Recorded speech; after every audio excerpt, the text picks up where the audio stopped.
What's going on, everyone? On this episode, man, we're going to be talking about Gilbert Arena's podcast or show, where he has Rashad McCants and Sheryl Swoopes and Gilbert Arenas himself. They're going to be talking about the Indiana Fever, playoff chances, and Caitlin Clark's dominant season that she's had so far.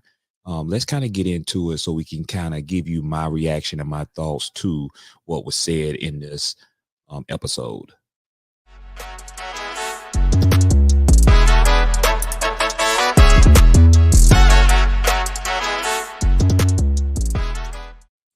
You got to be able to guard somebody, regardless of who. Besides Aaliyah Boston, besides Lexi Hull, because I think Kelsey Mitchell's an okay defender. Lexi Hull, is a dog on the defensive end. Yeah. But besides those two, I worry about the defense. Because to your point, come playoffs, you got to be able to guard somebody, regardless of who that your first round matchup is, second round matchup is. Offensively, I don't worry about them scoring because you got Kelsey Mitchell, who I think people totally forgot about what Kelsey did at Ohio State. And then even being in the league, Kelsey's always been a bucket. Aaliyah Boston. I will say this. I do agree with Sheryl Swoopes on that, is that Kelsey Mitchell is a great talent. She's definitely a phenomenal basketball player. I do believe that she is overshadowed sometimes because of the Caitlin Clark effect. But make no mistake about it. If Kelsey Mitchell is not playing, it's going to be hard for them to get a win. It's going to be hard for them to be competitive against really good teams. Kelsey Mitchell is a great asset to Caitlin Clark and vice versa, because Caitlin Clark demands attention, which allows Kelsey Mitchell to be open a lot of times to hit those shots. But Kelsey Mitchell is able to create her own shot and is able to penetrate and drive to the basket because she is lightning fast. And with that speed, she's able to take her defender off the dribble and able to do whatever she wants to do on the basketball court. So I do agree that Kelsey Mitchell is the X factor. Is playing really well. Melissa Smith, when she's getting the minutes, she's a rebounding machine. She plays hard. Then you bring in off the bench. Let me just tell this about Alyssa Smith. Alyssa Smith, I have a problem with Alyssa Smith, man, because she is not efficient.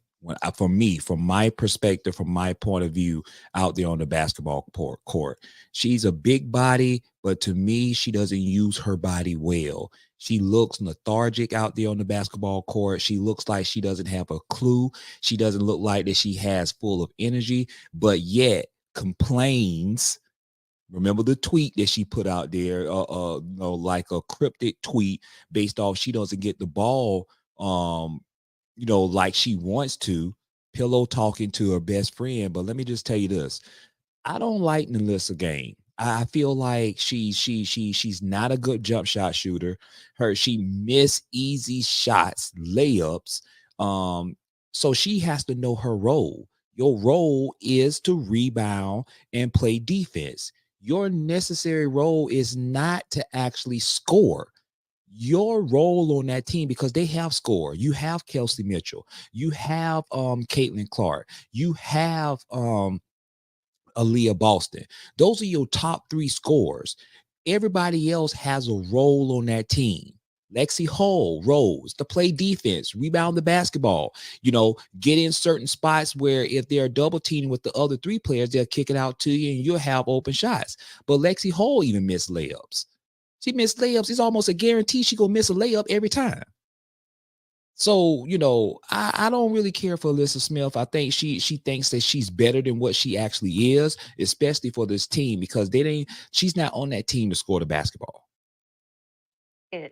Timmy Fagbenle, who is playing very well. Demiris Dantas, who's playing very well. Shooting the shit out of right?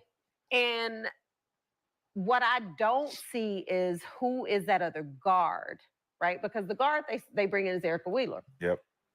who's the other guard that you can bring in that can defend somebody? I think that they're the women's version of the Dallas Mavericks. And I see Caitlin being Luka. I like that. Kelsey Mitchell being Kyrie. I like that. Yeah. You know, they got pieces that are very dangerous, but they haven't decided to play defense individually. Where collectively, if they did in the playoffs, it would be more team defense. No doubt. And they wouldn't have to focus on what we're talking about now as far as liabilities. You know? I like Rashad McCants. I believe he knows how to break the basketball game. He's definitely a great mind of basketball. Mind the game. Y'all know who podcast that is, JJ Redick and LeBron James, but I think they done did away with that. But at the end of the day, Rashad McCants, that's a great point. The Dallas Mavericks, comparing them to, I do agree with that. I do believe they can play better as an overall team defense, and that can make them dangerous in the playoffs. They have their first game in the playoffs today against the Connecticut Sun. It's going to be difficult because the Connecticut Sun is a very difficult and physical team to play against. And I believe that's the kryptonite of the Indiana Fever, is sometimes they don't do too well when a team is very physical with them. Now, can they still win the game today? Yes, they play at 3 o'clock or 3:30 Eastern Standard Time, but they're going to have to be on one accord. And I believe they can take game one if they come with the physicality to meet the Connecticut Sun and offset that by hitting shots, playing certain defense, getting certain stops at different points in the game. If they're able to control their emotions, their mental mind state, they can definitely have an opportunity to steal game one at Connecticut Sun. And the last thing is experience. Yeah. That's just, yeah. I mean, Connecticut's been there. Yeah. And they're older. Indiana hasn't been there in I don't know how many years. 2016 since they made their last. That's what I said. It's one of those things where they're just gonna have to try to just hopefully their youth.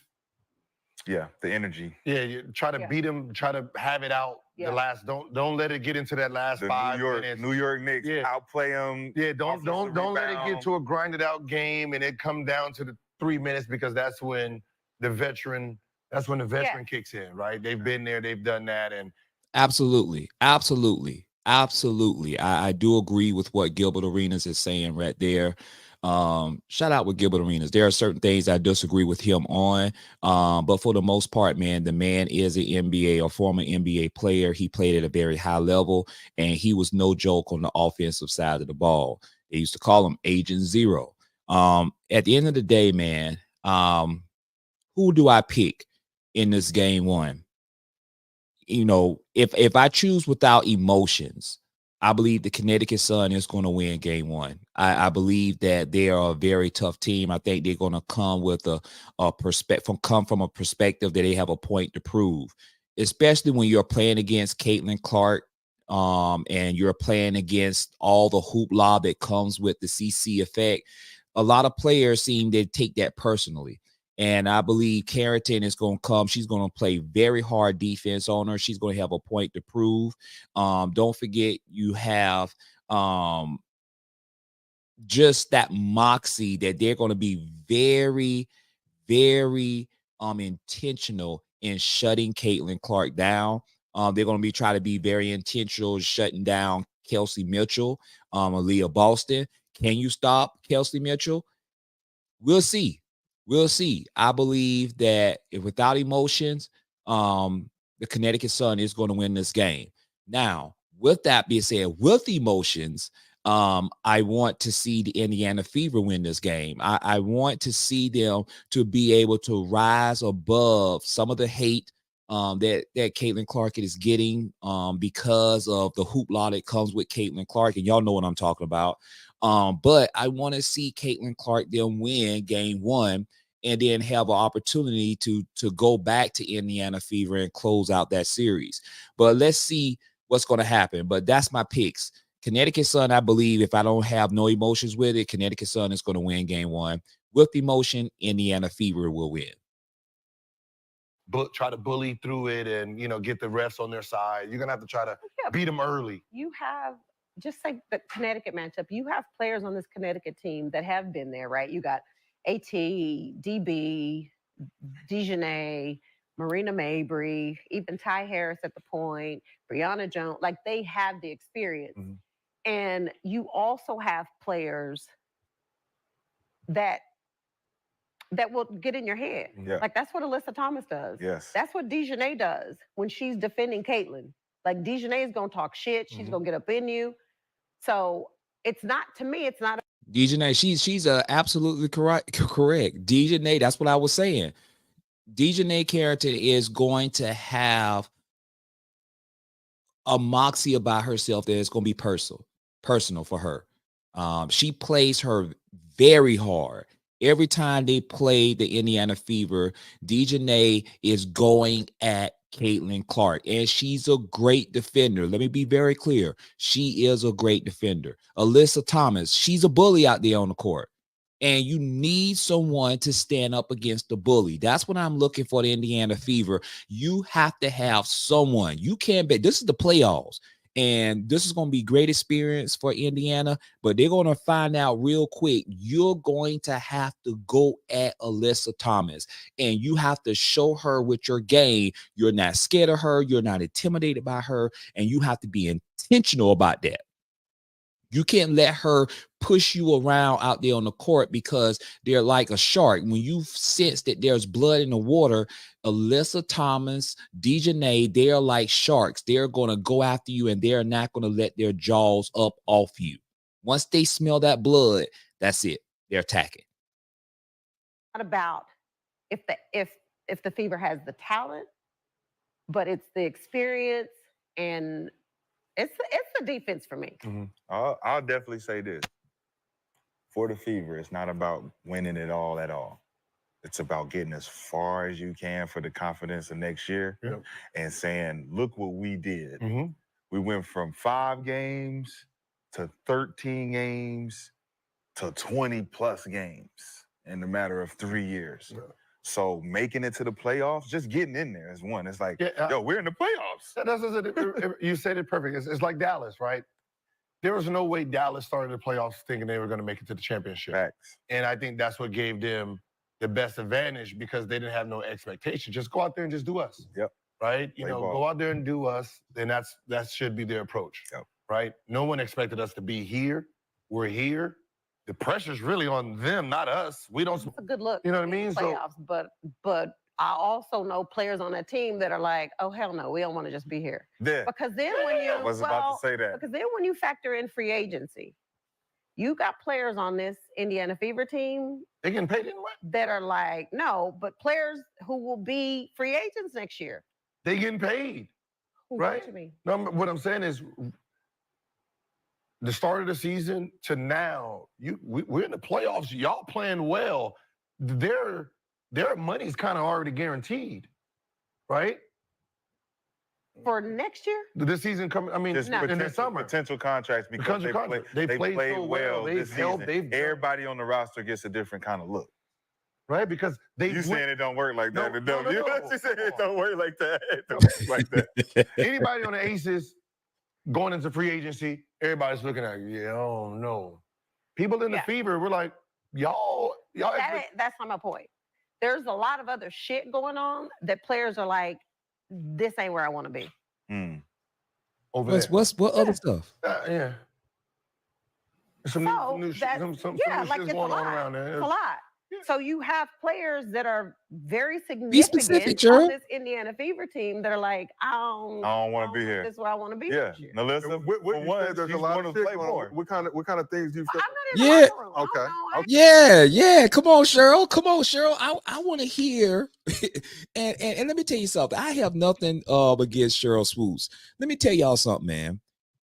F y'all yahoos, man, that want to go out here, and mostly it's the Caitlin Clark fans, right? They want to go at Sheryl Swoopes' head and want to take her head off because she has her opinion. Let me tell you something.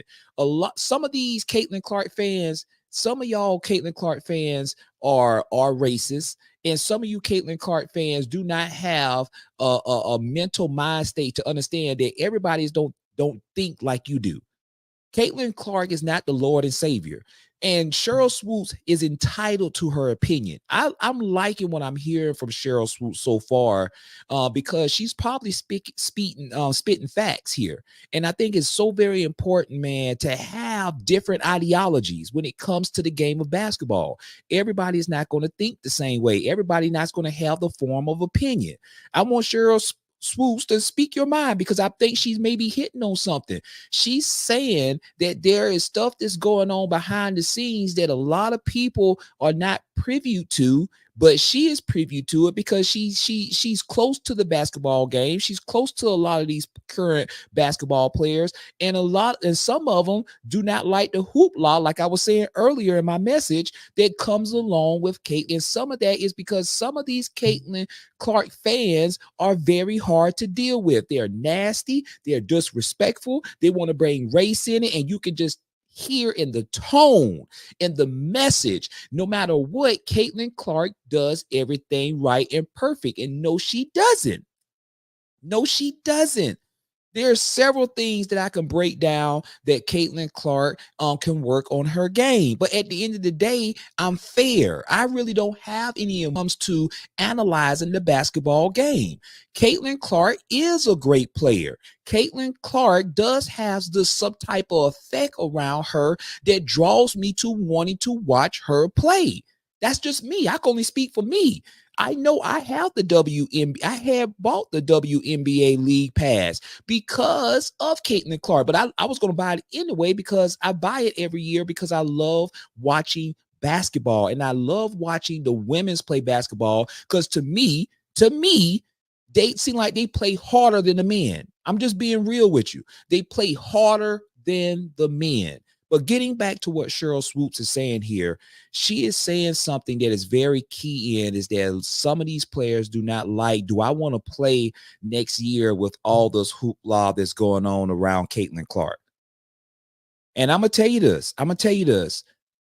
If you take out the emotions, because I know it's emotionally draining dealing with all that hoopla that comes with Caitlin Clark, but let me tell you this. Playing in front of a sold-out crowd every game should do something for you mentally in a positive way. Knowing that you're going to be playing out in front of a sold-out crowd everywhere you go, that brings a certain level of energy, or should, to your game. Okay, but I'm talking about more social media. Okay, it's a turn. Right? It's a turn, right? It's really a turn of the tides. Well, right? Gil, here's my point. The beginning of the year, right? Everybody saw it. The Fever played, I don't know how many games. 6. But tons, right? They played a lot of games the first half of the season. Yeah. And you can see the difference that rest made for this team, for individual players and for the team. But the beginning of the year, you have a player like an Aaliyah Boston, who was Rookie of the Year last year, #1 draft pick, a hell of a player. But because things weren't going the way everybody thought they should, then you got social media coming out calling her everything but a child of God. Made the kid delete her social media. And now that they're winning and she's playing better, oh my God, we love you, Aaliyah. Yeah. But my thing is this. So what happens when Aaliyah ain't playing well again? It's back to you know what I mean? And so as a player, back to it. but as a player, do you want to continue to stay in a situation where you keep yourself vulnerable to all of the hate that you know is going to come to you if you're not playing the way everybody thinks you should be playing? But the grass ain't greener. And that's greener. even people who don't know basketball. Grass ain't greener on the other side. You go to another. Yeah. Get it, Rashad. Hey, I believe Rashad is going to say what I've said just a few minutes ago, is that sometimes the grass ain't going to be greener on the other side. Yet, there might be a lot of pressure when you're playing with somebody like Caitlin Clark, because she brings all this media attention. She brings all this fan noise, and some of it is negative, but a lot of it is positive as well. You have to understand that we are professionals. You are professionals here, and that you have to learn to block out the noise. That's what made the Kobe Bryant so great. That's what made the Michael Jordan so great. Hell, that's what made the Sheryl Swoopes so great. And she played alongside with another great player, Cynthia Cooper. Remember the Houston comments? So great because they learn how to block out the noise. They learn not to bring their personal issues to their professional job, being a professional basketball player. And you have to understand, you have to separate the fan noise, the media noise. But when you go into that locker room, you have to have tunnel vision. You have to have this moxie of an attitude that I don't care what nobody says about me in a negative way outside these four walls in this locker room. As long as we stick together as a team, as long as we stick to our game plan, as long as we have each other back. Melissa Smith, when she did that tweet, trying to make a cryptic message that she's not happy because she needs more touches, you don't do that. If you want to find a way to break your team in a negative way, keep doing stuff like that because it's going to bring issues into that locker room. You can't have a player outside of the locker room venting this negative type of information about your team, about your nucleus. Y'all supposed to be a sisterhood. Y'all supposed to come together and have each other back no matter how you feel. That's what separates a good team from a bad team. A bad team from a championship caliber team, a la the Las Vegas Aces. That team stick together and they have each other back. You can tell the way they talk to the media in the post game, the pre-game, they really enjoy being around each other. And I'm not quite sure if I sense that on this Indiana Fever team. I sense some jealousy. I sense there's an attitude issue because some of these players that's on that team do not like the fact that Caitlin Clark is getting all these attention. See, it's one thing that Caitlin Clark has to deal with all this stuff from outside their team. We're dealing with from other teams, dealing with from other the fans, all of the stuff, the media. But it's another thing if you feel the tension on your own team. That's difficult. So you have to give some props to Caitlin Clark to be able to play under all the scrutiny, under all this media attention that she's getting, and to still perform at a very high level that Caitlin Clark is doing. I'm going to keep it fair here on the Royal Figures Talk Show. I'm not going to just be one-sided. I'm going to keep it fair here. I'm going to keep it fair on both sides. The team thinking it's going to be different. It's the same and everything. But if you're a player, and I'm just using Aaliyah as an example because Aaliyah is not a free agent. But if you're a player like an Aaliyah Boston, you know the worth you bring to any other franchise. Now, and you know how that works. Not every player who's a free agent should leave because the grass probably ain't gonna be greener for you. Absolutely. But not. A player like a Kelsey Mitchell could be very valuable to any anywhere. team. Yeah, facts. Yes, right? can. Aaliyah Boston could be very valuable to any team when she becomes a free agent. I'm just saying. Now, let me tell you something. The Indiana Fever better do everything that they can possibly do to make sure they secure Kelsey Mitchell. You cannot let a caliber player like Kelsey Mitchell go to another team. She's going to get her coins, whatever her value is from the perspective. But let me tell you something. She is very valuable to the Indiana Fever. And if I'm the owner of the Indiana Fever, if I'm the general manager of the Indiana Fever, if I'm the head coach of the Indiana Fever, if I am a current player of the Indiana Fever, if I'm Caitlin Clark and she has some level of power, I'm already talking to the powers that be within this organization that I need Kelsey Mitchell to stay on this team by any means necessary. She brings a lot of skill sets to the team. She takes a lot of pressure off me. She is very valuable to me. I'm talking like I'm Caitlin Clark. She is valuable to me. She's valuable to this organization. She is valuable to this team. We need to make sure that we secure Kelsey Mitchell on my basketball team. I'm already having these conversations because it's going to be very hard if you let a caliber player like Kelsey Mitchell get away and because you don't want to pay her herself, that she is, whether you want to say a number 2 caliber player or number 1 caliber player, vice tide, however you want to put it. But Kelsey Mitchell puts up numbers and she is lethal on the basketball court. There's, and I don't know. Listen, but the devil's advocate. Time out. The devil's advocate. But time out, because I need to say this, because I know how. I haven't had a conversation with anybody. I don't know who leaving, who's staying. I'm just talking, right? Scenarios. That's all.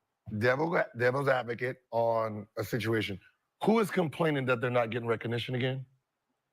Who? Alyssa Smith? Alyssa? The Sky? No. What team is the Lynx? Okay, so how good is the Lynx?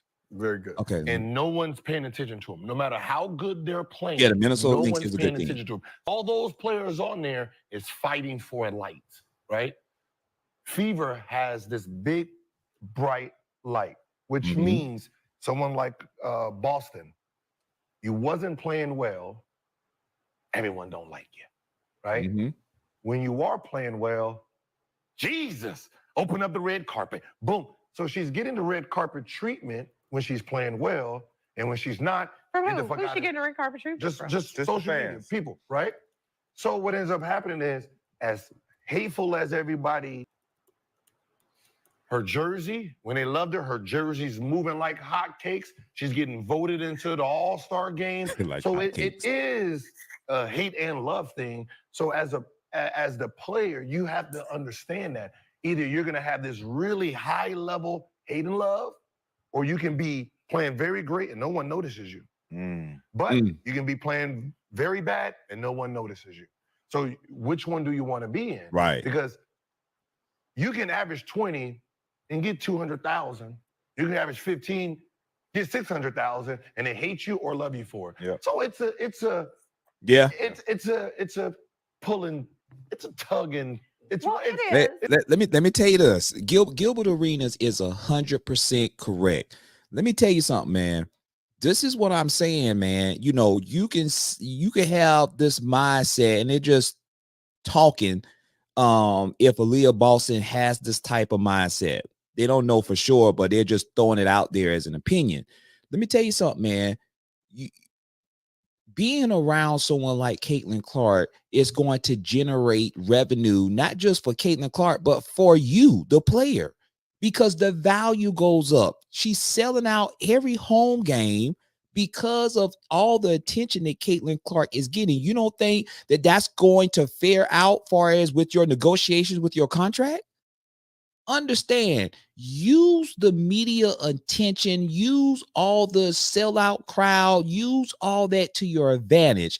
Focus on your game, playing to the highest ability that you can, night in and night out. And I promise you, good things is going to happen to you when your contract negotiations comes up, because you're going to be able to negotiate. Hey, look what I'm doing. Look at the value that I'm bringing to this team. Pay me my coins. It's one of these, and you gotta like her now today. Absolutely, they love that girl. It's not the same as when the beginning of the season. Like when you see them on social media, you're like, okay, it's the Kobe, it's the Kobe and Shaq. There's a Kobe and Shaq right now. I don't even know if they love her now. My thing is this: when they're winning, she's the best. Yeah. No, she ain't the best player. No, when they're winning, it's like, oh, Aaliyah had a good game. Yeah. And as soon as they lose a game, it's right back to why is she here? Why is she here? So as a player, though, from a mental standpoint, I don't know if I want to subject myself to that. I don't know. I don't know. Y'all let me know in the comments, chat. I don't understand. I don't think so. Y'all let me know in the comments, but I don't think so. I feel, for me, from my perspective, I feel that Aaliyah Boston does get a lot of support and love from the home crowd, from her team, and it's definitely from the coaching staff. And I'm just saying is that there's nothing going to be perfect. What are we looking for? Are we nitpicking something? Every little thing. There's nothing that's going to be perfect. I believe Aaliyah Boston is a great asset to this team. Yet alone the WNBA. She's a great player. She made the All-Star team. Let me say this again. She made the All-Star team. You had Aaliyah Boston, Kelsey Mitchell, and Caitlin Clark. So she's getting the love. She's getting the support. You have to understand, in general, when you win, everybody loves you. But when you lose, you're going to have some people hate you. That comes with the territory. Every single game. But that's the difference between this whole mental health movement and just being mentally strong and mentally resilient to take the fact that you're going to play bad, you're going to play good, they're going to fucking love you, they're going to fucking hate you. This is the part of being a professional. I show up regardless if you niggas love me or hate me. No doubt. It doesn't matter. Because at the end of the day, I know now that when you play good, they love you. When you play bad, they hate you. You know what you got to do? Play fucking good. Yeah. You got to play fucking good as much as you want to not have that pressure on you. Absolutely. If you're worried about what people were saying out there, play fucking good. We saw the same thing last night with the Eagles game. Saquon Barkley, 3 touchdowns in the first game in the win. Had that huge drop last night. All that other shit don't matter. Yeah, now none of that shit matter. We lost the game. Look, you can go over 10, make the last layup. They forget everything. Everything. You can score 20 in a row and then miss the last layup. Oh shit! Get rid of them. But I'd rather be on that stage. I'll rather be on that stage because when you're talking about the Minnesota, you playing well and nobody knows you. 29-9. Right. So Yeah. your efforts, you are. What I'm saying is you are Yeah. not looked at. Right. There's spitting facts. girls you're better than. But you're saying the team's not being looked at or talked But the about? players. The team and the The players best that are on players, there. like you got to leave Boston. What is she considered in the WN? What ranking? It's probably like top 5. Well, Is she- centers, but is she a top 5? I'm talking about in Period. position. Because we can tell you where her jersey sales are and her No, Her all-star at ranking her is- position, at her position, I would say she's top 10. Top 10. Okay, top at her, 10. At her position, Okay. right? Yeah. But In the when league but itself. when you're talking about Minnesota, oh no, people absolutely talk about Nafisa Collier. Yeah. Is her jersey selling more than Boston? Yeah, No. Not Boston. Probably not. Probably But not. Wait, But she's right Collier? underneath because she's an MVP candidate. who? Nafisa- I know, Nafisa but when Collier. it comes Yeah. to jersey sale, like it, I would- know. And Minnesota's selling. it wouldn't even. Minnesota. But what I'm saying is, it shouldn't even be on the same planet, though, right? Right. And the fact Wait, that, who shouldn't? You're saying Aaliyah shouldn't be on the same planet as As a- Nafisa? yeah, Because of credentials. because her credentials. But Rookie if- of the year, #1 pick, playing well. It should be here. I don't know if I agree with that. No, I'm saying You're saying Aaliyah should be here. shouldn't be on the No. same level as Nafisa? Uh-huh. Yeah, Nafisa should be here, right? The MVP candidate. And it's Minnesota. Wait, I know are what you- you're saying. But because but of- you're talking about as far as jersey sales? Just period. or- Just- Yeah, Just every- period. It's that big market, like Yeah. that's what I'm saying. Collier If you're not in is the that- big market, she in the is small that market, your girl. numbers you don't really feel the Collier is love. balling Well, for the they're both in small Minnesota. markets. I know, but They Yeah. turn Indiana But into one- a big but one- market. one It's has- a big market now. But I think with Aaliyah, though, it's also, I go back to college, right? South Carolina they're everywhere. So they're going to support Aaliyah. They're going to support anybody that went to South She Carolina. already got the though. statue in South Carolina. No, but I'm saying South Carolina is going to support their players, Okay. period. Okay. So, Sheryl, you talked about obviously the Fever struggling early in the season, but let's talk about what's happened lately. Been one of the hottest teams in the W post-Olympic break. I believe 9-4 in that span. Caitlin Clark, huge reason for that success. So, set the Absolutely. WNBA single season assist record. Now, here we get now to the meat and potatoes. Here we go.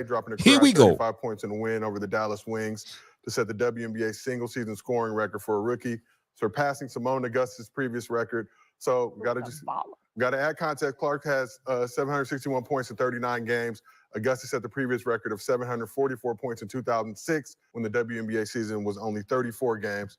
But for the season, Caitlin Clark's averaging 20 points, league-leading 8 assists, 6 rebounds, 1.3 steals. Now has the Fever back in the playoff for the first time since 2016. So are you surprised by Caitlin Clark and the Fever's improvement since the Olympic break? Since the Olympic break, Or do yeah, they need that rest to No doubt.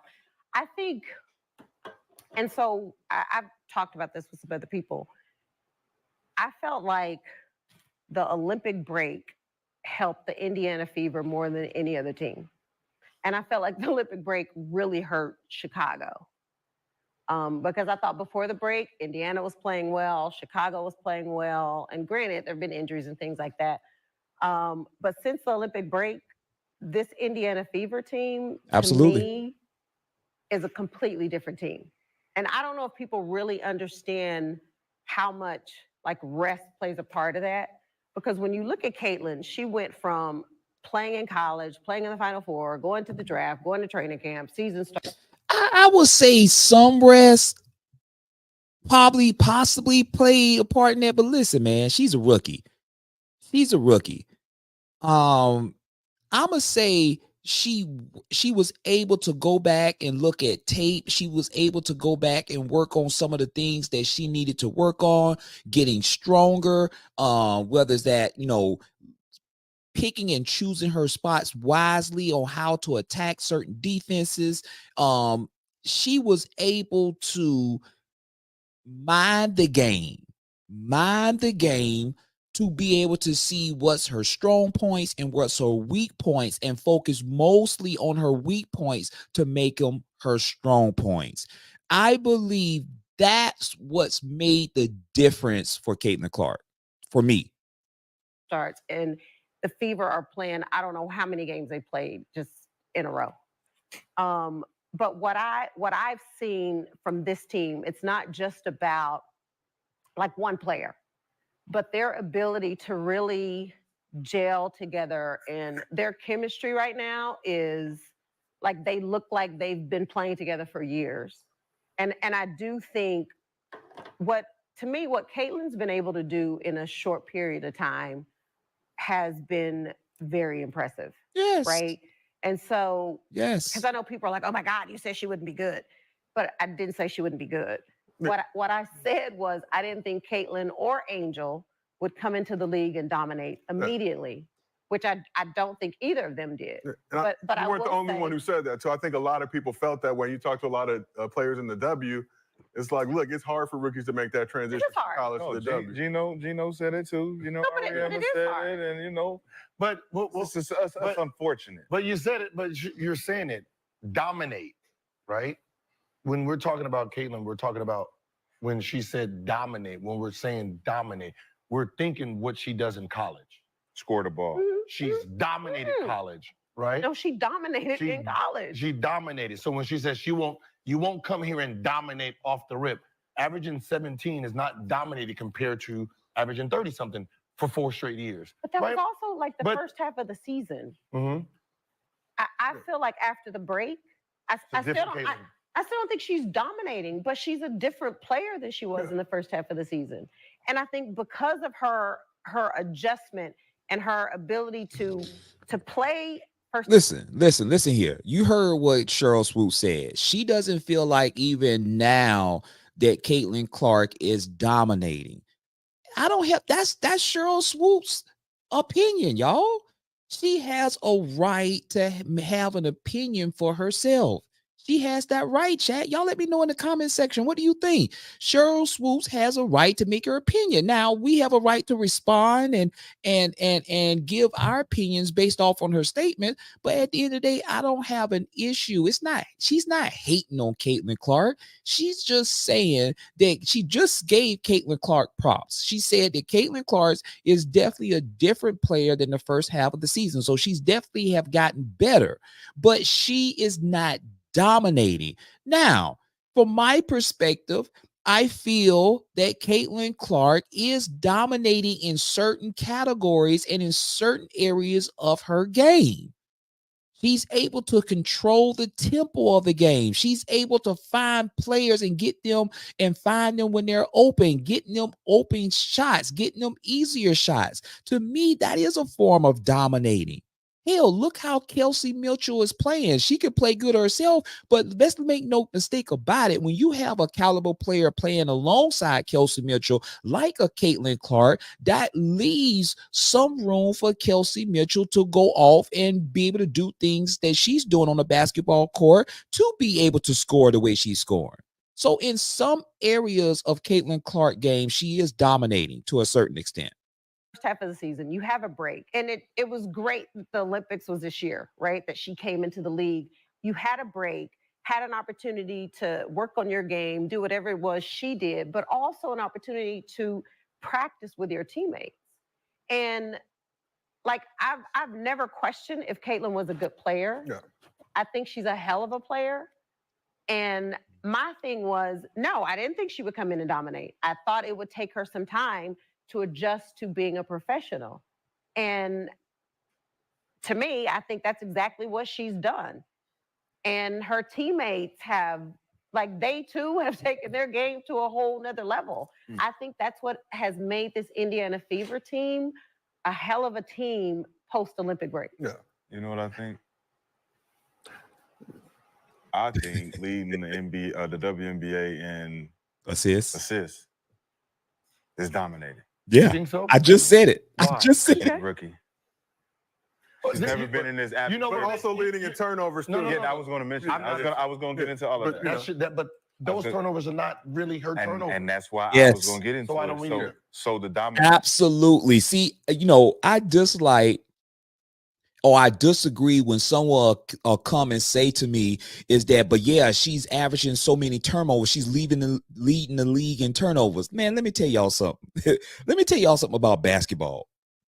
If you ever watched Caitlin Clark play this season, and I'll be curious to know some of these people that are saying those things, are you really watching her play? I watch her play every game this season in her rookie year, every game. And let me give you a breakdown analysis. A lot of the passes that Caitlin Clark has made, a lot of her teammates has missed open layups, open shots, a lot of them. And you have to realize even a lot of the passes that Caitlin Clark has made, I have seen her players fumble the ball, fumble the basketball. I mean, easy catches that they should make. On a breakout to an easy layup, they can't catch the basketball like they got butterfingers. So let's be clear on that. Let's be very clear on that before we want to knock her for being the top 2 or 3 in turnovers. If you watch her play, there is a lot of basketballs that her players fumble the basketball and it creates a turnover, or they miss wide open layups or shots. Period. Domination. When you talk about her already leading the W in assists. And a lot of the assists that she could have gotten were now turnovers. Yeah. Because Absolutely. Sure, you can say that about every player. Of course. But this is obvious with her. She's on. throwing pitch Come aheads, on, wide open layups. no, They're Sheryl, smoking them. no, Sheryl. You cannot say that about every player. No, Sheryl, don't. Nice try, but I got you. No, if you clearly have been watching Caitlin Clark play, her teammates is in so much embarrassing for me to watch the wide open layups or the wide open catches that they are fumbling. It makes you look at them. Are you a professional? How you made it to this level? It is that bad. This could be 13 a game. This could be 14 a game. Like they're literally just dropping passes. And she's making a lot of mistakes as a point guard, as a rookie. So she makes a lot of mistakes. When you're the problem with this statement, and it's easy to come at you when she's successful, right? For sure. Right? For sure. If we had a number, if we would have said when we're talking about dominating with Caitlin Clark, what would those numbers have? What was the numbers? It would have been a scoring number.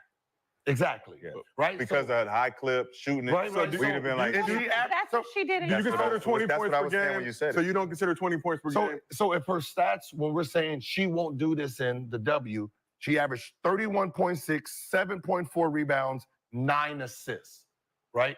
Did anyone expect her to do that in WNBA? Those three? No. No. So No. she didn't do that. No.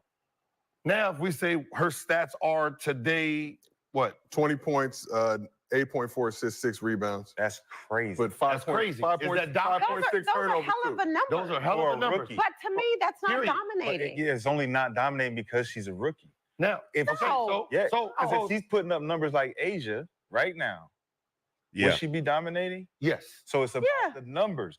Yes. I don't look at the dominating factor being Good, numbers. yeah, It's what yeah. you're doing on the floor. Floor. And those numbers would change if Yes. the factors on the floor changes. Yes. You make that layup.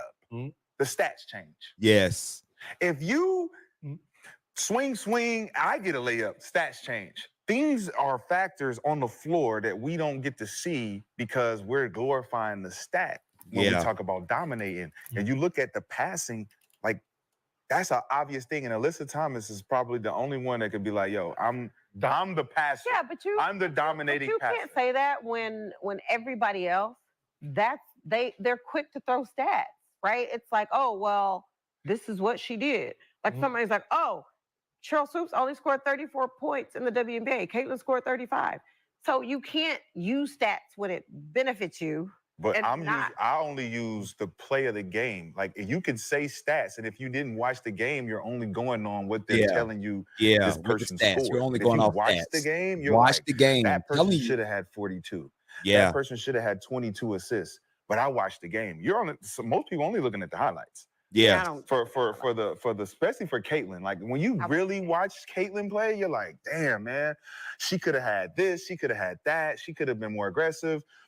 She's not reading the floor well. She's Rashard, you can do that for every single player that plays the game. I know, but I'm doing it for the rookie because she came in with an expectation. Everybody else didn't come in with an expectation to even analyze their game. So if we want to say whether or not Caitlin is dominating or not, we have to actually look at the totality of her game and not just the highlights. No, but what I'm saying is it's when we're talking about that, like no rookie is in dominating form.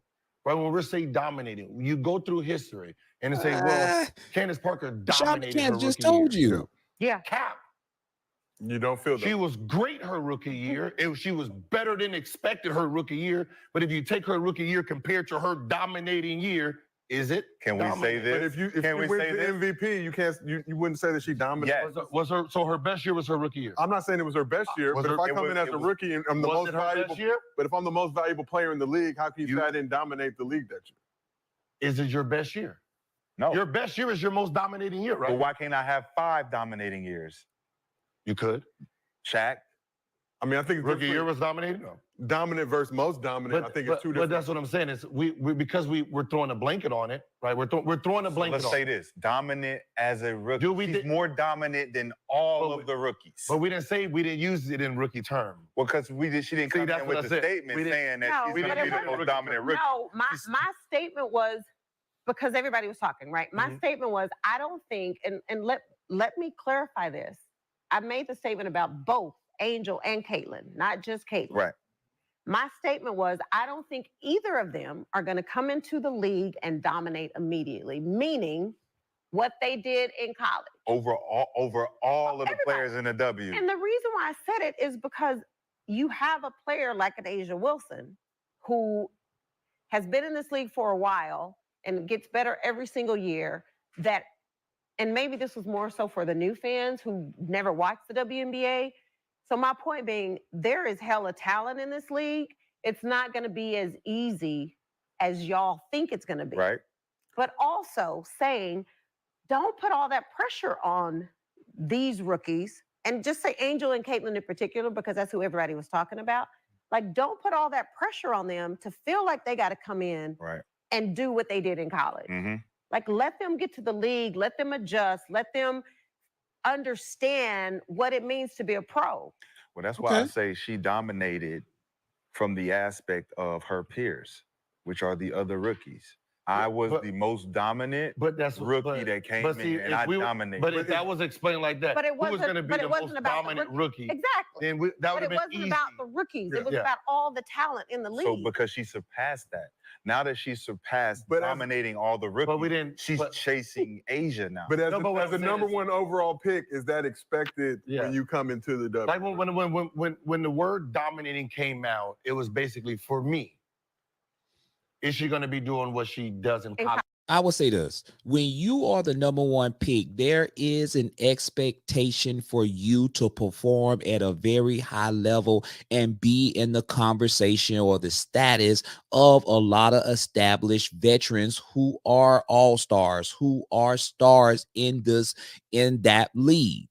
that comes with the expectations when you are the number one pick. So yes, there is an expectation. I do agree with Sheryl Swoopes, but at the same breath, this is what comes when you are drafted as the number one pick in the WNBA, especially as a caliber player like Caitlin Clark, because she's averaged probably 30 points per game in college, that you're going to have that expectations for you to average 30, if not 30, in the high 20s points per game, because that's what comes along with it when you are the number one pick. Is it right? No, it's not right, but that is the expectations. As a rookie, no. Is she going to be doing that at some point? Probably, right? Because eventually the skill set turns over. Absolutely. So if this is her rookie year, she only gets better. No doubt. You know what I mean? So without question, at some point she's averaging 20, whatever. Is there going to be a point in time where she averages 28 and 9? Yeah. Here's a good question. No, it should be, yes. And that's when you say dominating. Here's a good question then. What guard other than Caitlin is dominating the league right now? Dominating? Guard. I don't know. But if you have to compare. You got to compare to what they do, Alyssa. I'm just saying guard. Well, One, two, one. Really a guard. Alyssa's a 4. So here's what I would tell you. You're so guard. Saying, I'm saying between listen, the you're points, saying right now. Right now, what? I would also say this: Kelsey Mitchell is right there. That's why I'm asking. Yeah. So you got Enrique, you got Kelsey, you got Kennedy. Enrique, probably Enrique. Enrique for but sure. We have to dominating has to be what your attributes are. Right. So I'm dominating at what I'm good at. What are you good at? My thing is this, and Caitlin's not dominating. Scorer like them. She's good at. The player that's dominating is Asia Wilson. No, I'm saying guards. I know, but so I'm saying I don't know if there is a guard that's dominating. But you say Kelsey Mitchell. Kelsey shooting 47% from the field, 40% from 3. She's dominating. Enrique, we'll say Enrique is averaging 20 games. Her field goal percentage. Kelsey Mitchell is doing her thing. I said it, y'all. I said it. Enrique, right? She's Enrique she's supposed to average 20. Like she's dominating. Let me tell you something. Enrique is special on the basketball court. She is deadly. She is a force to be reckoned with. You cannot guard her one-on-one. She can score. She can penetrate. She can take you off the dribble. She is a 3-4 point threat. She can do multiple things on the offensive side of the ball. But let me tell you this. Does that contribute to wins for her team? No. But far as skill set wise, she at the highest level as a shooting guard. She is deadly. She is one of the top shooting guards in the league right now. Hands down, period. We know. And let me also say this. Her team should be better than what it is. Her team should be in the playoffs.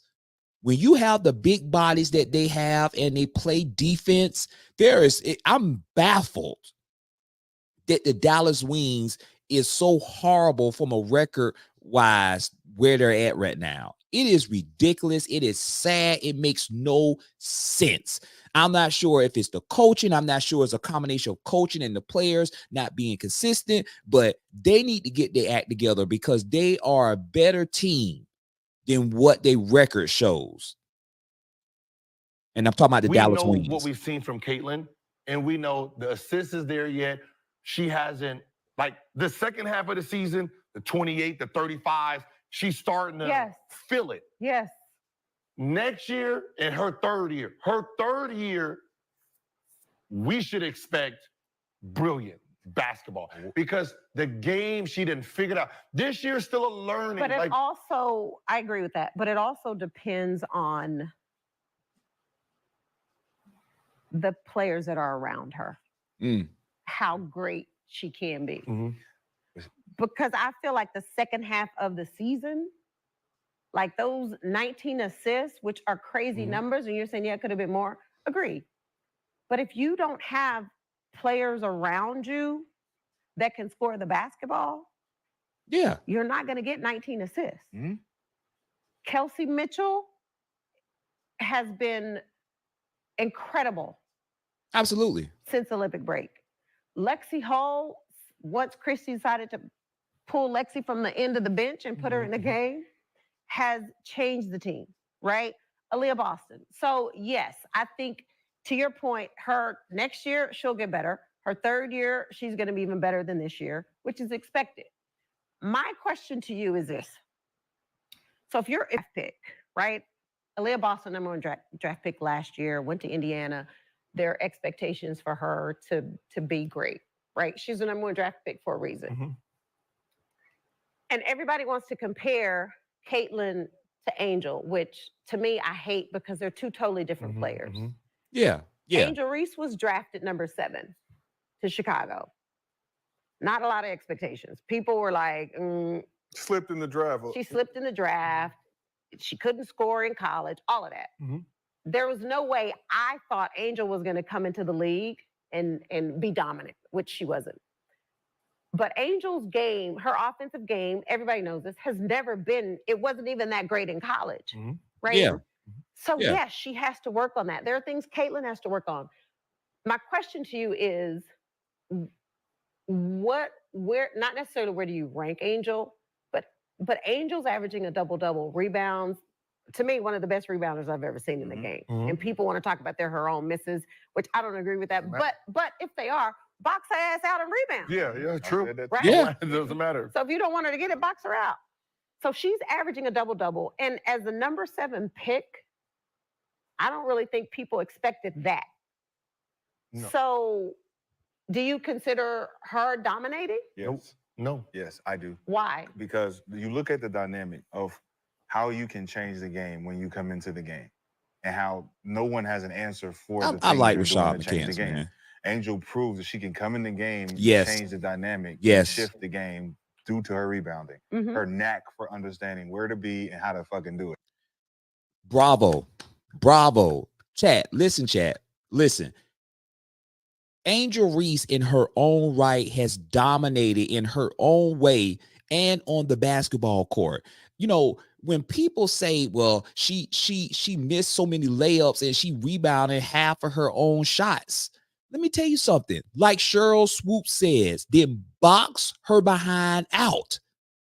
See, the thing is when you're talking about rebounding the basketball in the WNBA at the highest level of professional basketball, and she's not that tall. So she's going up against taller, more physical players, but it's about heart.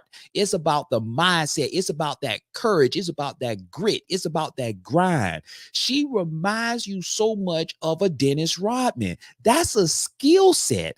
And she's able to dominate at the highest level in the WNBA. Like she is saying to everybody else in the league, you may be bigger than me, you may be taller than me, you may be even stronger than me, but you will not outwork me.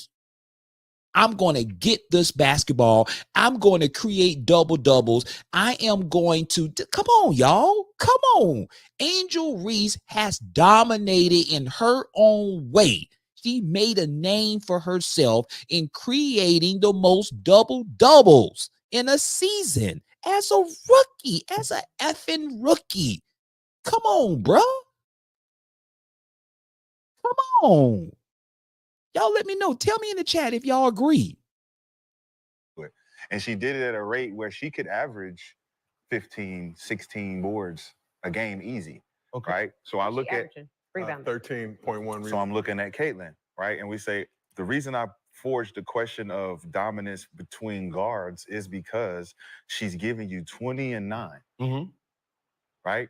There's no other guard giving you those aspects. So when we talk Joker, remember how we talk Joker? We have to take away his assists for it to be a conversation amongst other bigs, because he has a dynamic that separates him.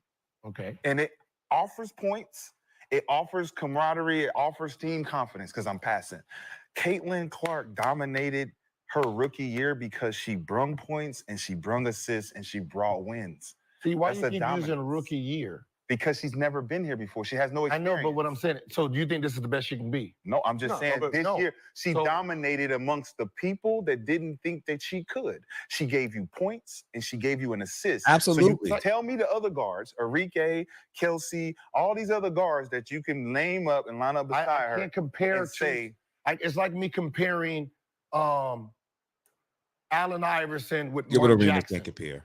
If all the guards are like Mark Jackson and then Allen Iverson come in, I can't compare. They're two but Mark different Jackson breeds is not giving you 20 and 10. because he can't physically do it. Right. But This is a different, but this so is you a can't different say breed. Mark Jackson What I'm saying versus is, Allen this Iverson. is a different breed this is a new breed that's coming in, right?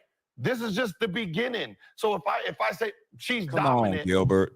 Listen to what I Rashad know is what you're saying. capable of. But you're so I'm not comparing even it- gonna, I'm not even gonna pretend Because that the this. dominant I know part you is- are a 30 and 10, Yeah. 12 Yeah. person. So I'm not That's even what you gonna did in say you're college. dominant. No, I know what you're capable of. Like if when you throw Kobe had Elijah Shaq, out, we all knew when Shaq left. What did we say? Oh, this motherfucker's about to dominate. No. Yes, we did. Kobe Bryant was the most when dominant. KD left, He was the most dominant two guard during the three-peat. the dominant two guard. During the The three-peat. three-peat. And then what didn't we see what dominance really looked like when Shaq left? Yes, this is dominant. That other shit was, oh, you were really good. This is No, dominating. come on, 81, man. 60 and 3. This was KD left. We who wrote it? Someone wrote, oh shit, Russell might average a triple-double. Then there was a player who said that. I don't know what player. There was a player, when KD left, someone said, oh, Russell might fuck around and average a triple-double this year. No one believed it. I But remember someone seen, like, we know what his potential is. Caitlin's potential is 30, guaranteed. No doubt. When that happens, that is her dominant year. No. No. No. Reese, No. No. No. I disagree, Austin Gilbert. Rivers. No, Austin you Rivers can't said- equate dominance just to points. what? bro. No, Yeah. but because the 30 and 12, that's going to be 30, 12, Come and she's going on. to have eight. I totally disagree with Gilbert. I totally disagree with him on that. You cannot equate. See, and this is where we have to part ways, Gilbert. This right here is where we have to part ways. There is no way in the world you can tell me is that points is the only way that you can be dominant in the game. No. Jordan showed you that. Hell, even Scottie Pippen was dominant. Come on, Dennis Rodman was dominant, and he wasn't even the scorer. So Gilbert, we have to stop pushing this narrative that just by scoring that you could be dominant. Caitlin Clark is dominant in her own right in the way that she's go about playing the game. Come on, man, stop. 8 Bruh. rebounds. Yeah. That's what her potential is. Yeah. No, I get that. But That's what she's Angel Reese. doing right now is still dominant. She's still doing Angel Reese. 19 assists is not dominating. Yes. This is the, But she's not averaging 19. 19 assists. She's averaging 10. No, what I'm 20 saying points is, and 8.4 what I'm assists. saying is Angel Reese. She ain't averaging. How many Angel- assists? 20 points and 8.4 assists. She ain't 19.5 points, Angel 8.4 assists. Reese. 9 assists. Remember, I Angel Reese dominating get this the numbers year. right. Angel Reese dominating this year. No, this is not a dominant. No, year. she's not. This is a baby. But She's a baby right now. But basically, but just for all you have How? to see, we're not talking about where she's going to go in the Because It future. doesn't even make sense. What- How what- can what- it not no, be you know dominant? what? If she has no expectation, What record does she and then have? she this- comes in what- and she leads the Consecutive league. double-doubles record and then the double-doubles. rebounding record. Say it again. Consecutive double-doubles and the And rebounding rebound. record. Next year she's gonna break that. But that's already a dominant record right now. No. She But- dominated the rebounding. But the problem is she dominated it, but we know that's the bottom line of it. Yes, but we can't She's say gonna- it's not a dominant. She's gonna She push it dominated. again. Yeah, Both of them all dominated. all we can do is sit here right now, September 17th, and say what it is right now. We can't say She I dominated. think- Okay, I think she they both- dominated. I think Now we can go They back. both Look, if we dominated. I take think away, they both have really good rookie. if we take They away, both led in the No, okay. categories they're good at. no. Because the man No, was no. They dominant. dominated the year.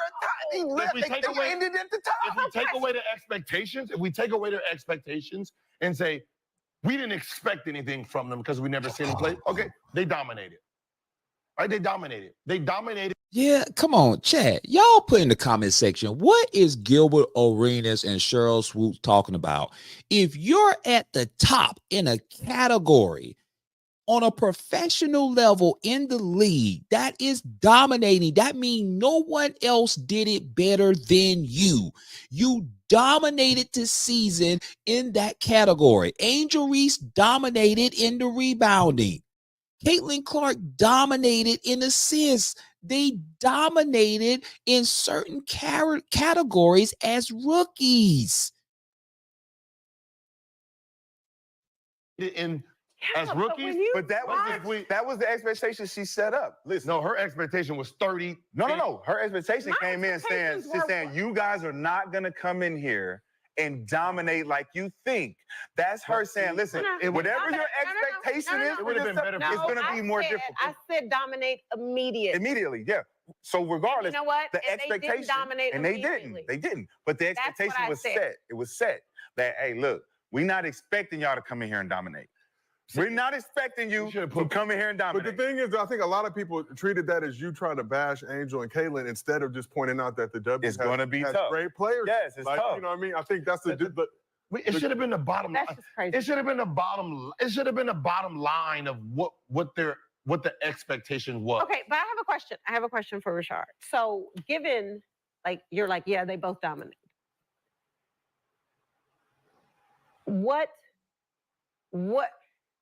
How do you look at it if you're giving up or you're giving out 8 assists per game? Mm-hmm. Yeah, she's had several double-digit assists.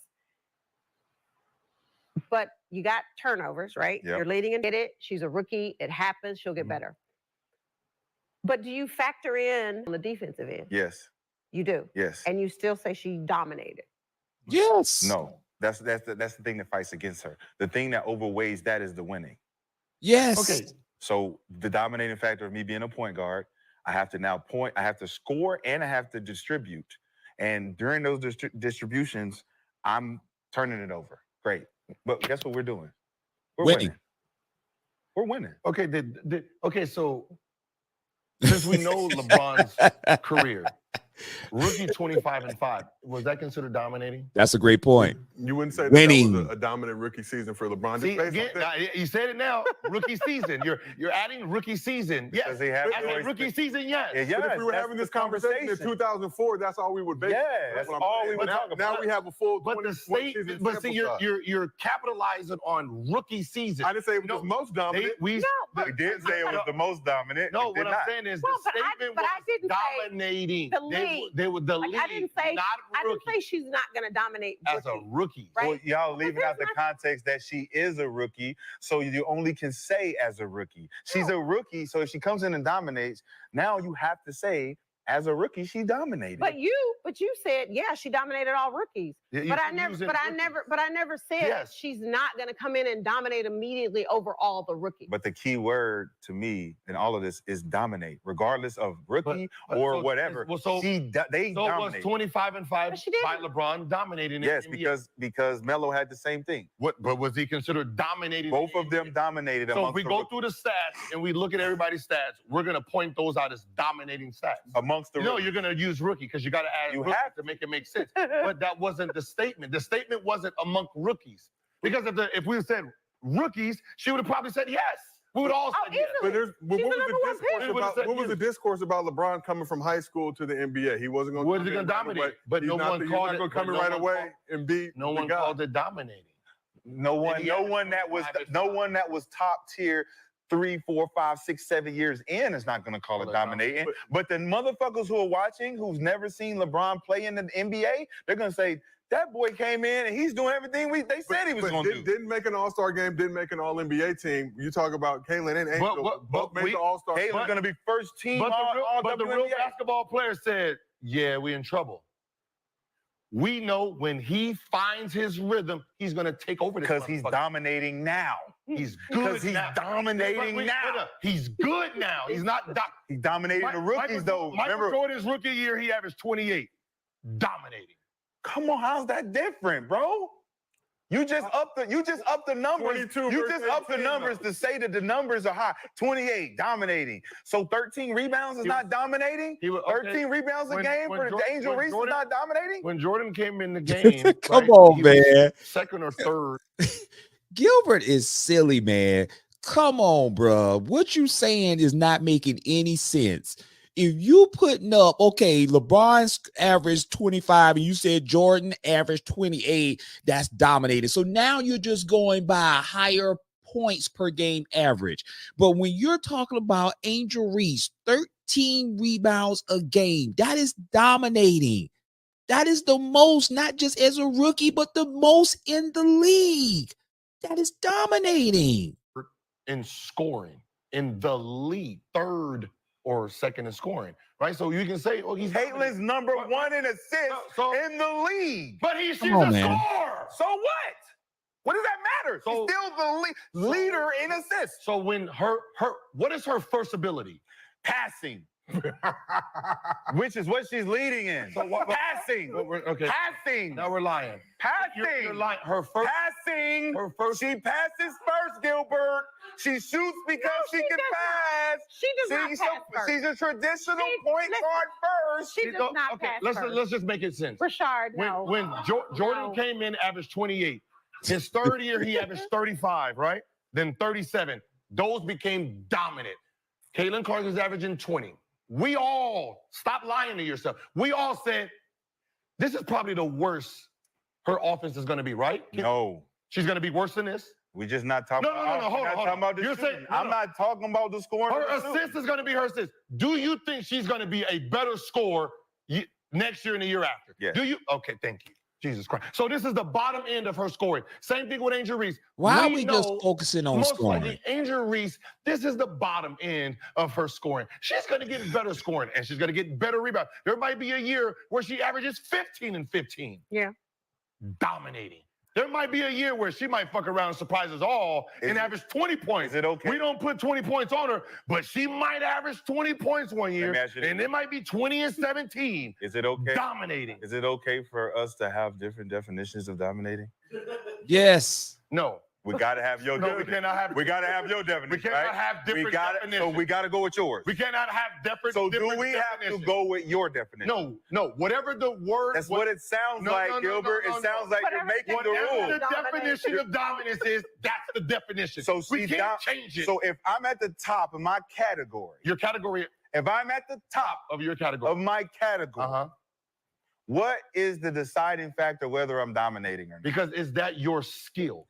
Bro, what the fuck does that have to do with me being at the top, dominating at this category? Obviously, if you at the top of your category, that is a part of your skill set. You are very good in passing the basketball. Angel Reese, you are very good in rebounding the basketball, which makes you dominant in that category. See, Gilbert Arenas is moving the goalpost every chance he gets to satisfy his perspective, his train of thought. But you can't have it your way. You have to keep it as dominating. If you have the most assists, a la Caitlin Clark, you are dominating. If you have the most rebounds in your category, Angel Reese, you are dominating. You cannot say a player is not dominating in their own right in a category just because you want to go to points. Come on, man. Stop. Regardless if my skill is fucking guitaring and I'm over here fucking drumming. If I'm killing in the fucking drums, this ain't my skill. Shit, I'm dominating in this now. So, question for you. I'm a good drummer and a good guitarist. Question for you. I dominate this shit. I'm good at both. Okay. Question for you. As a #1 draft pick. Like you make it sound like someone's hating because you don't want to. I'm not. You keep saying we know she averages 9 assists. I'm just saying she's right? dominating. I'm not saying nobody's hating. I'm just saying she dominated. We're both saying the same thing. No, you're not. This is the bottom end of her score. You're not. We know this mother. We know she's going turn to the moon. Up. When she turns it up, that's when I'm like, this mother. That's when you saying that. That's when she's. I'm saying it right now. That's the difference. I mean, you don't have no expectation then. What? That's why she's dominating, my nigga. Because you don't have no expectation. She's dominating because But before the start of the season, if I said Angel Reese is going to break the rebounding record and Caitlin Clark's going to break the assist record, that would be a far stretch and a reach of what was going to happen. because you can't say that because you didn't do that. But I'm just saying, if I would have came in and said that, hey, that was the narrative. Angel Reese is gonna have the most rebounds in a single season in WNBA history. If I said that back in if you would have said that back in and said both of them would have dominated. She would have led in rebounding. We could have put the thought to say. He didn't say dominate. If I said she's gonna set the if rebound, you would have said it like that, I probably would have been like, okay, well, let me think what that record is. See, but I wouldn't have said it because I wouldn't have thought that it would happen. No, but what I'm saying, I'm just being real. But no, because nobody put it out there like that. No one asked the question. We didn't have expectations. No, what I'm saying is because there was no expectations because nobody didn't think they were going to be that great to do that. Record as a rookie, right? And then we would have said, okay, what is the rebounding record? Then we would have said, oh, she has to average this. Jesus Christ. I would have said, hell no. We don't know. I would have said, there's no way. We would have said Caitlin Clark leading the league in scoring. I mean, in assists. We'd have to go back and say, I don't know. With 18 in the league, we wouldn't have had a definite. We have a tweet. Carrington said, hey, listen up, ladies. Who? Carrington. But time out. No. Ladies. Make sure you get the tweet right. She might lead the league. That ain't what she said. That ain't what she said. What did she say? Caitlin Clark just might lead the league. That ain't what she said. So that wasn't an so that means she's seen this coming then. A passing. But that's not what she said. What'd she say? So first of all, you have to understand Dejanay and Alyssa Thomas are teammates. So Alyssa Thomas led the league in assists last year. Dejanay, in a jokingly manner, said only to AT, to Alyssa Thomas. I have it. She didn't say that to the league.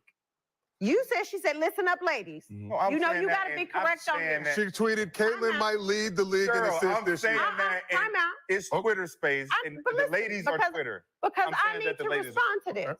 I'm saying that the ladies. Yes, she tweeted to AT, Caitlin might break your assist record this year. But she AT responded and said, don't play with me. So let's keep going. So then I put laughing faces to what AT said.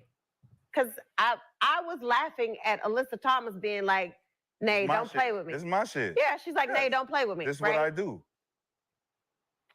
But what's wrong with that, though? No. This is Deanna saying that Caitlin. This is what Deanna's saying, that Caitlin might just lead the league in assists. She's saying, listen, this girl is really like that, and she might do this. Okay, yes. So that means the expectation of her passing very well, somebody's seen it. Three people seen it. But there's nobody was expecting her to average 30, right? Because no one put numbers on it. Well, somebody would have tweeted that and be like, well, you're wrong. Like, obviously, she averaged 19.5. Exactly. But nobody on the other side is going to be exactly. That's bad thing. Nobody's going to say they average a 19. But that's why, because no one put any numbers on it. Everyone kind of, like, now everyone's definition is skewed. I think. Come on, Gilbert. Year 3. Come on, Gilbert. That was a perfect 10, 27, response with Rashad McCants on Dejanay on what she tweeted back in April. Like, we know what fucking dominating means. And Alyssa Thomas, for her to say, don't play with me, she was saying, no, she ain't going to get it. But look what Caitlin Clark ended up doing. We call it GOAT status. She's moving in that direction of one day being in that category. Yes, we can see the trajectory now. Angel,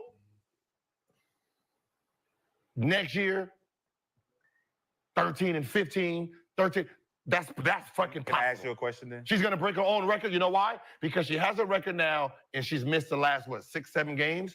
So she's gave herself some wiggle room to keep breaking her record every year. Is Caitlin Clark the best? I'm sorry, but not just the rebound. Not even close.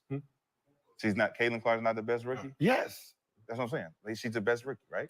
This year, yes. She's the best rookie. Not even close, but it's not even close. It was never close. But I have a question for you. Question for you, Cheryl. I think it was close in the beginning. If we wanted it to be. No, to me it was. So 3 WNBA MVPs in your career. Would you consider each of those 3 seasons as dominant seasons for yourself? No. Okay. See, well, we need perspective in life. No. So you were the best player in the W, but you don't think. But I don't think I dominated. Who dominated? I thought, I don't know.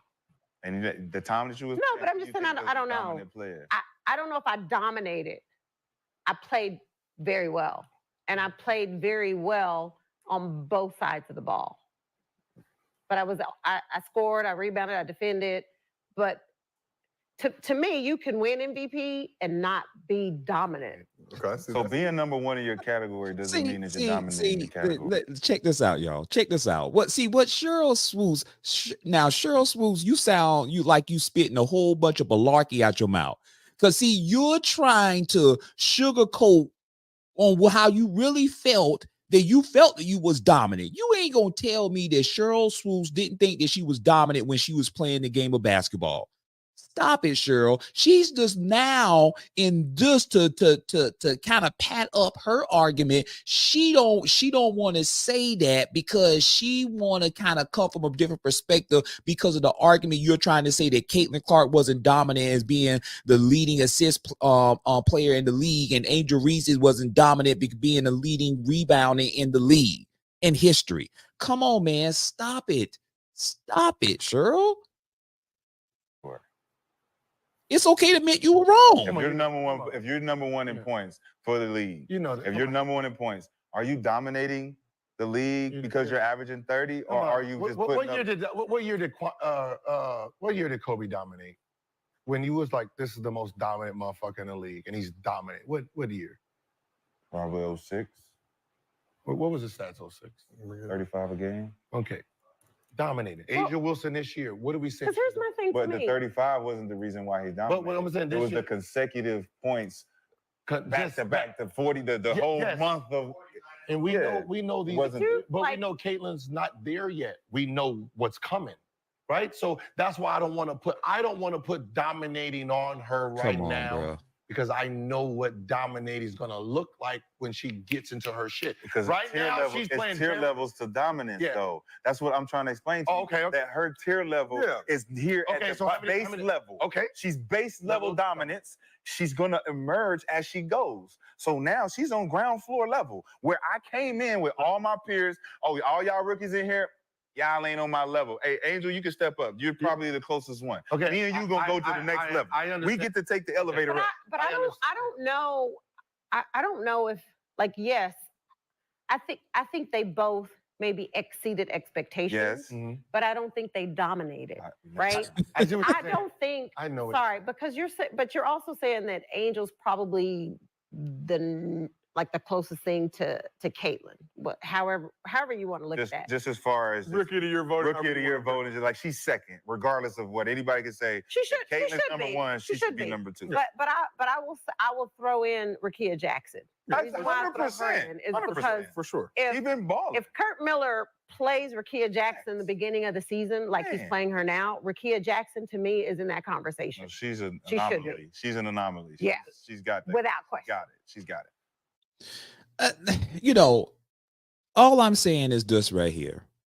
And y'all let me know how y'all feel, chat. At the end of the day, Caitlin Clark dominated in assists.